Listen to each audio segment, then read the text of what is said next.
The rain was a soft, relentless percussion against the old window panes of my grandmother's house, a sound that had been the backdrop to my entire childhood.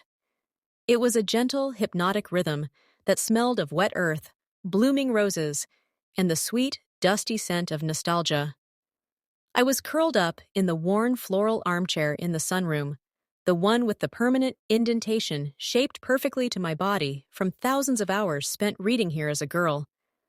A steaming mug of chamomile tea warmed my hands, its fragrant steam misting the cool air.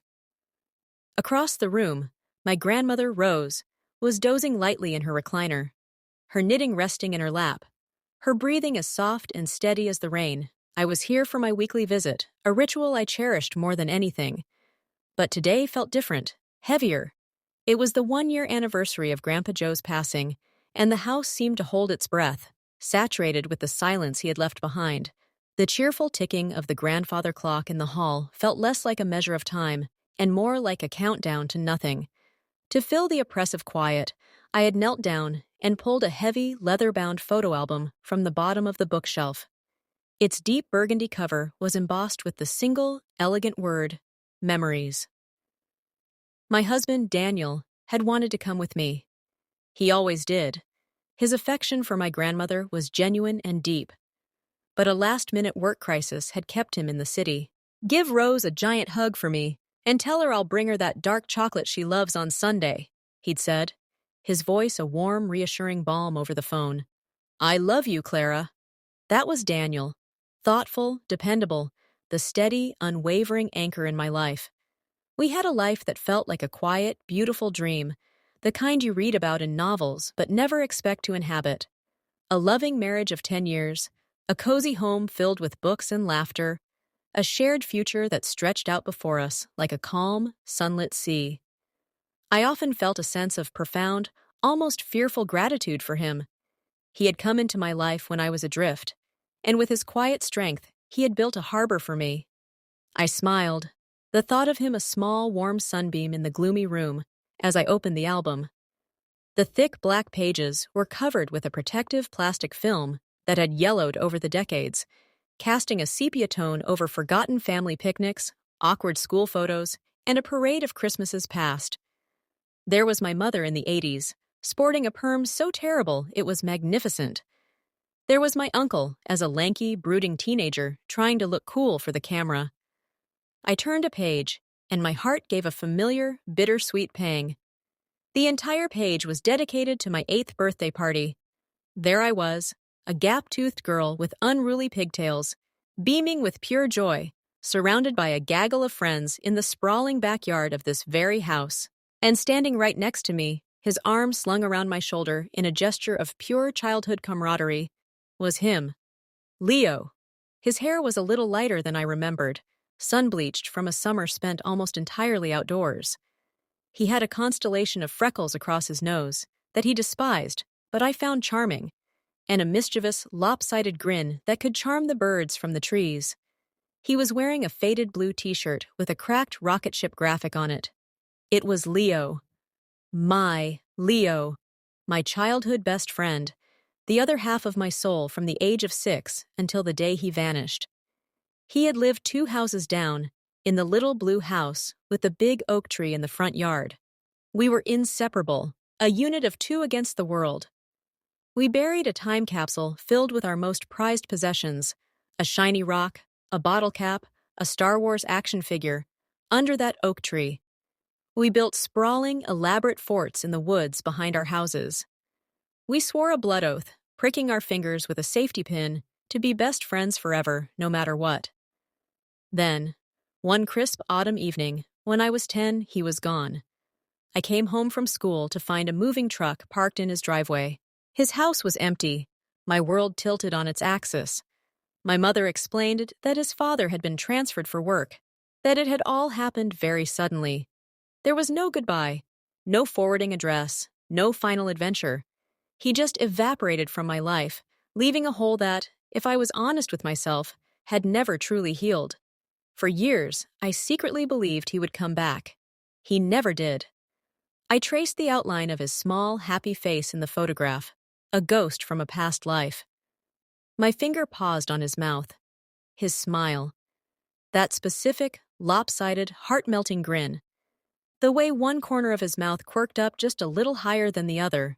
The way his eyes, even in this faded photograph, crinkled at the corners when he was truly happy. A sudden, violent chill snaked up my spine. My blood ran cold.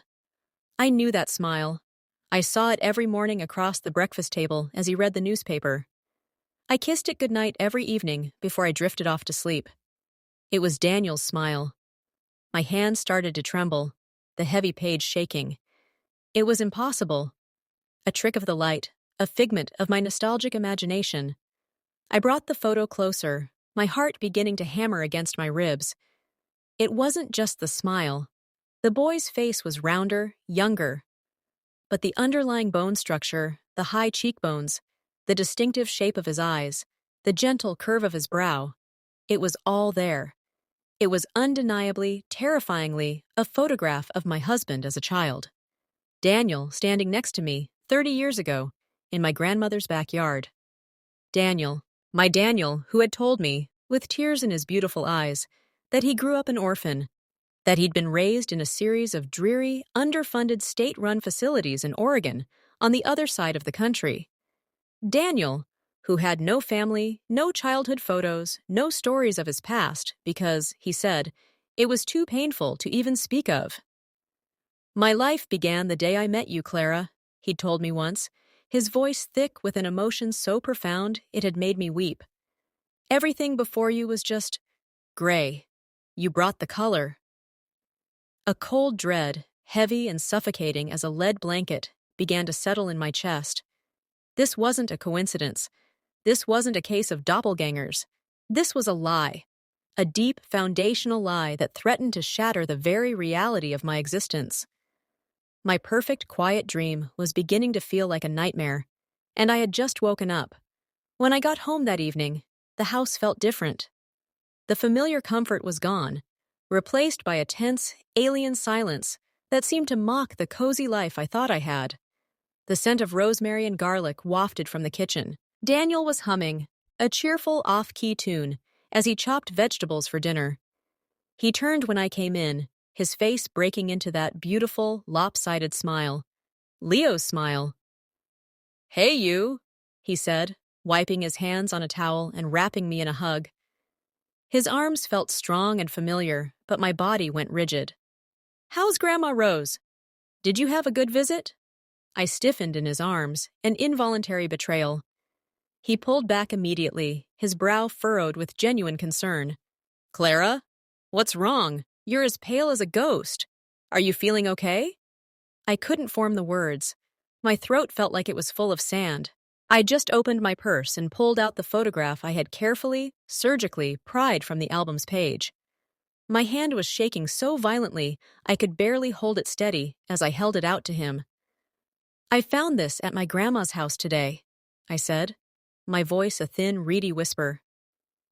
He took the photo, his smile fading into a look of polite curiosity as he examined it. I watched his face like a hawk, searching for any flicker of recognition, any shadow of guilt. There was nothing. His expression was a perfect mask of mild, detached interest. "Wow," he said, a soft chuckle in his voice. "Look at you. Those pigtails are something else. Adorable. And who's the little guy? Your first boyfriend?" He looked up at me, his eyes full of playful warmth. "His name was Leo," I said, my eyes locked on his, willing him to break. "He was my best friend. He lived 2 houses down from my grandmother until his family moved away." I paused, my heart pounding a frantic, desperate rhythm. "Don't you think he looks familiar?"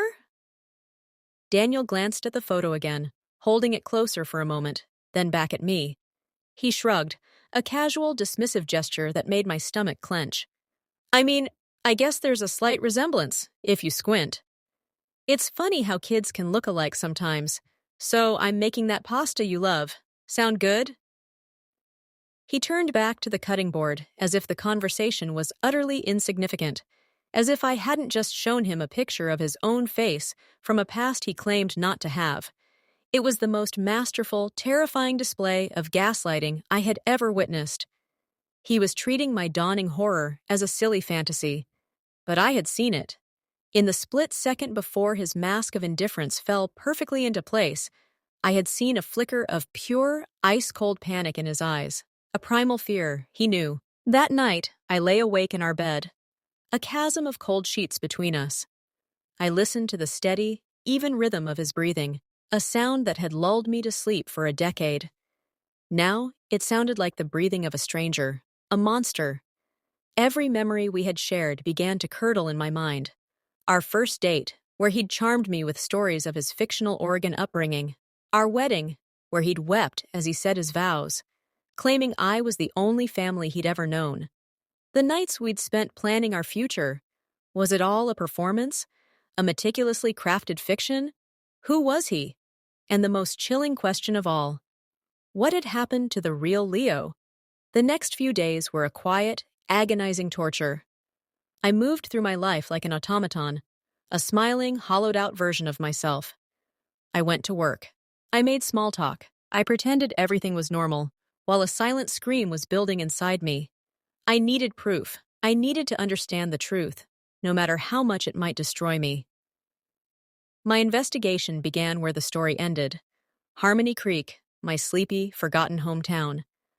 I told Daniel I needed to spend a few days with my grandmother, that she seemed frail and I was worried. He was, as always, perfectly, horribly supportive. Of course, honey. Take all the time you need. Don't worry about a thing here. I'll be fine. His kindness felt like a weapon, designed to make me feel insane. Back in Harmony Creek, I didn't go to my grandmother's. I went straight to the town hall. The air inside was thick with the smell of dust and bureaucracy. After a frustrating hour, a clerk finally led me to a room filled with heavy bound ledgers. I started with the old property records from 1994, the year Leo's family had supposedly moved. I found their entry, a deed transfer for 214 Willow Lane. The sellers were Robert and Susan Markham. The sale was finalized in December of 1994, 2 months after they had moved. It confirmed they had left, but it felt too neat, too clean. My next stop was the library, a place I hadn't been in 15 years.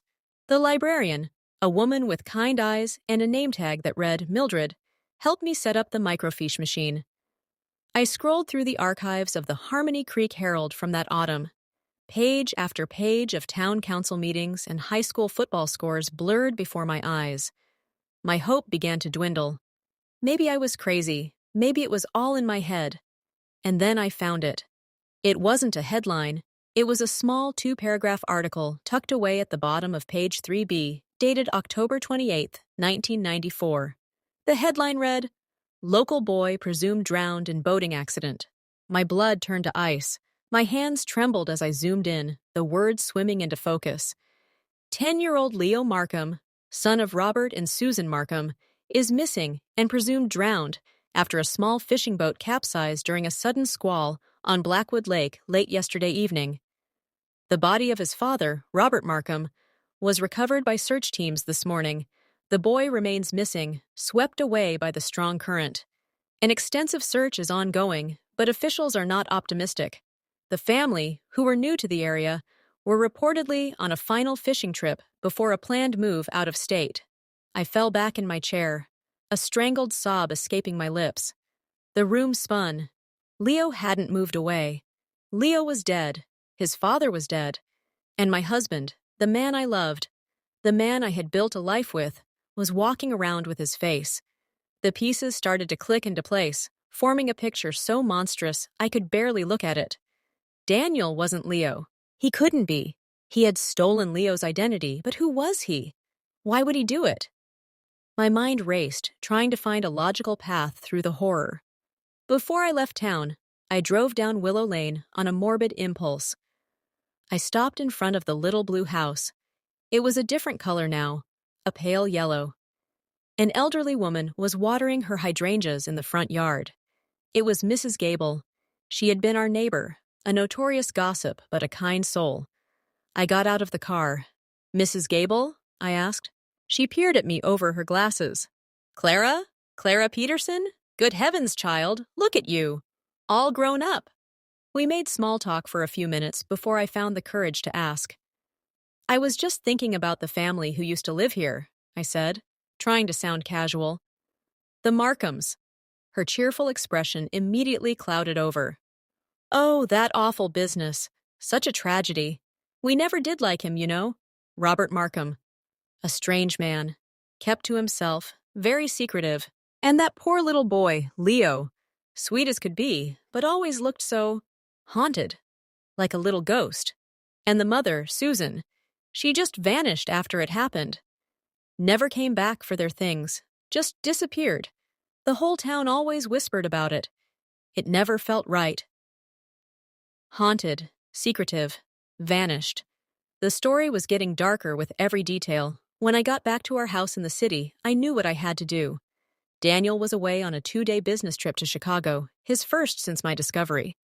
It was my only chance. His past, his real past, had to be hidden somewhere in this house we shared. I started in his office.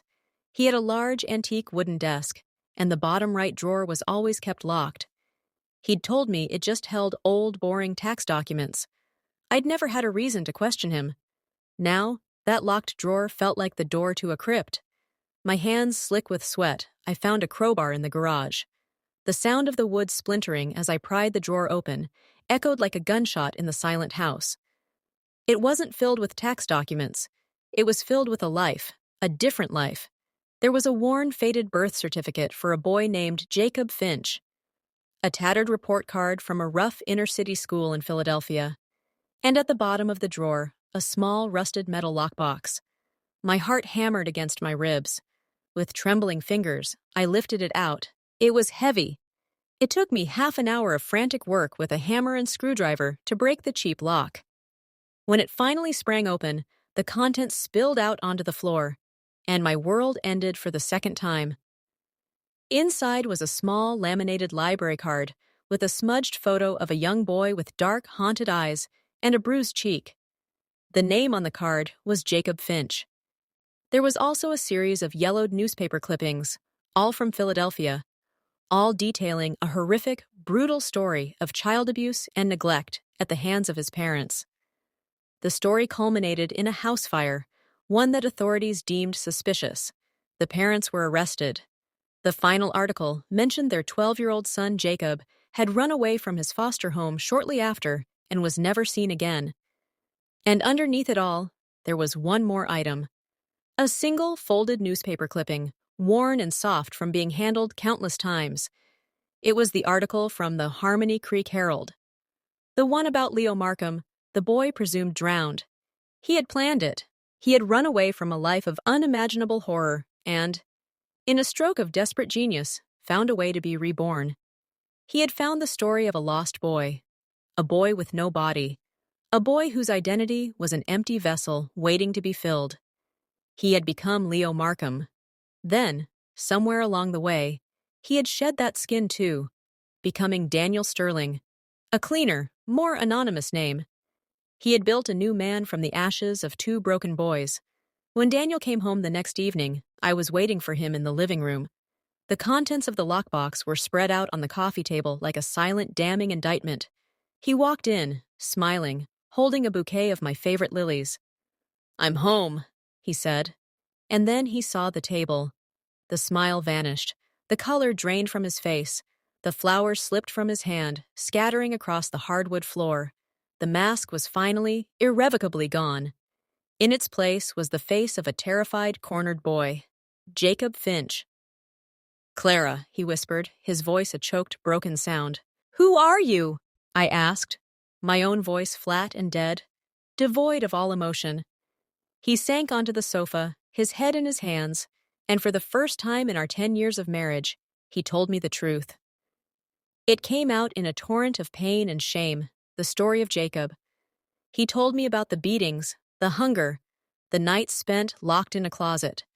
He told me about the fire, about the relief he felt when his parents were taken away, followed by the terror of a cold and uncaring foster system. He told me about running away, living on the streets for 2 years, a ghost boy nobody wanted or even saw. He told me about the day he'd been hiding out in the Harmony Creek Library, trying to stay warm, and had stumbled upon the story of Leo Markham. He saw it as a sign from God, a miracle, a boy his age, a new identity, a clean slate. He memorized every detail. He used that information to get a social security card, a new birth certificate. He became Leo, and then Daniel. He had worked relentlessly, studied, built a life, all to put as much distance as possible between himself and the scared, broken boy named Jacob. "I never hurt anyone, Clara," he sobbed, his body racked with tremors. "I just wanted a life, a normal life. I just wanted to be someone worthy of being loved. When I met you, it was like the universe was playing the cruelest joke imaginable. The one person in the entire world I fell in love with was the best friend of the boy whose life I stole. I lived in terror every single day that you would find out." He looked up at me, his eyes, the same eyes I had loved for a decade, drowned in a sea of shame and desperation. "The love was real, Clara. I swear to you. Everything I ever felt for you, every moment we shared, that was all real. It was the only real thing in my entire life." I looked at the man before me, this mosaic of shattered identities. He was a liar, a stranger. The foundation of our life was a complete fraud, but he was also Jacob, a terrified, abused child who had done the only thing he could to survive. He hadn't killed Leo. He had simply occupied his ghost. And he was Daniel, my husband, the man who had